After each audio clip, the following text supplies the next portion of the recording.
And that's the reason why I can always refer back to Hunter.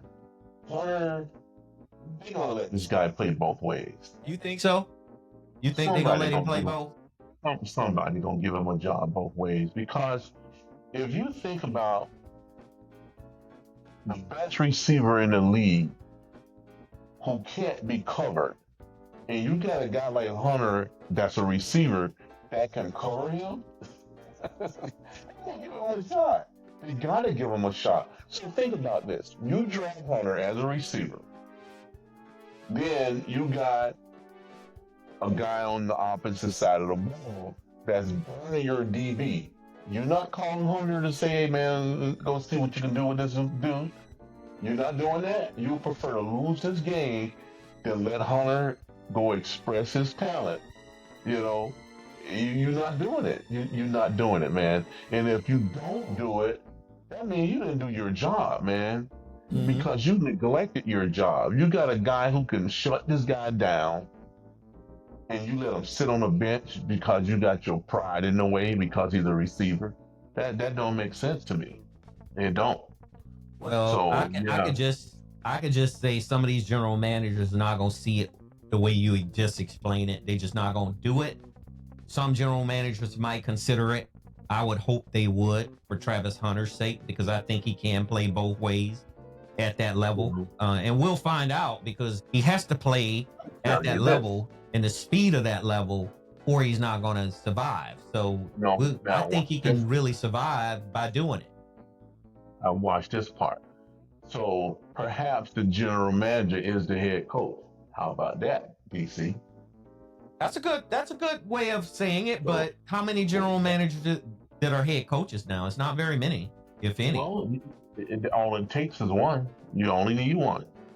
You only need one. One general manager is the head coach that picks him. You only need one. He's only can play for one team. So, granted, he's been adamant about it, playing both ways. I mean, it's no secret that's what he want to do.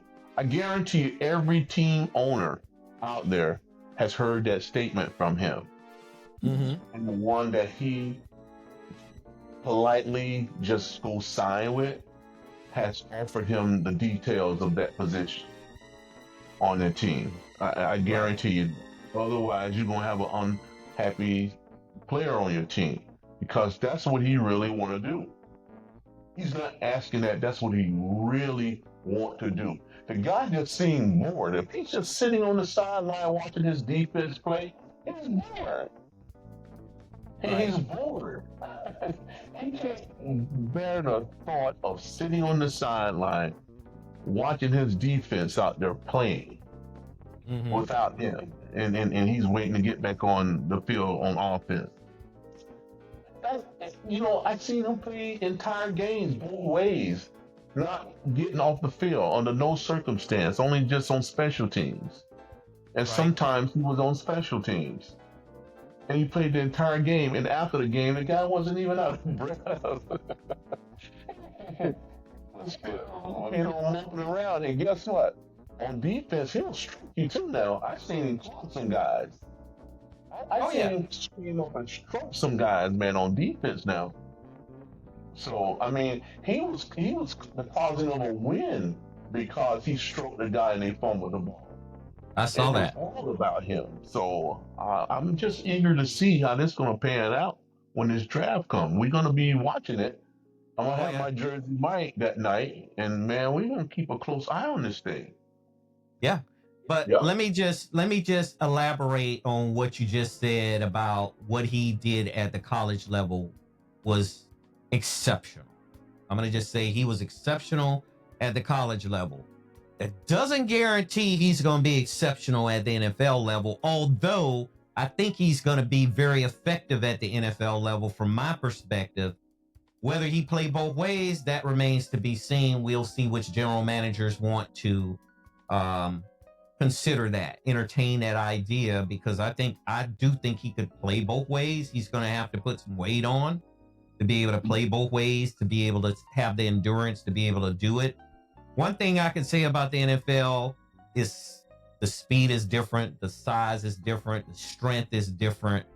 You're playing at the college level, that's one thing, but when you get at that pro level, you better have your A game together, and you better come with some real funk, because if you don't step it up, you're not going to survive it. And I think Travis Hunter will do that. You've reached the end of another episode of the DC Stewart Sports Talk podcast. Be sure to connect with us at Facebook and Twitter.com. Your voice is important, so head over to iTunes to subscribe, rate, and leave us a review. Catch our next episode.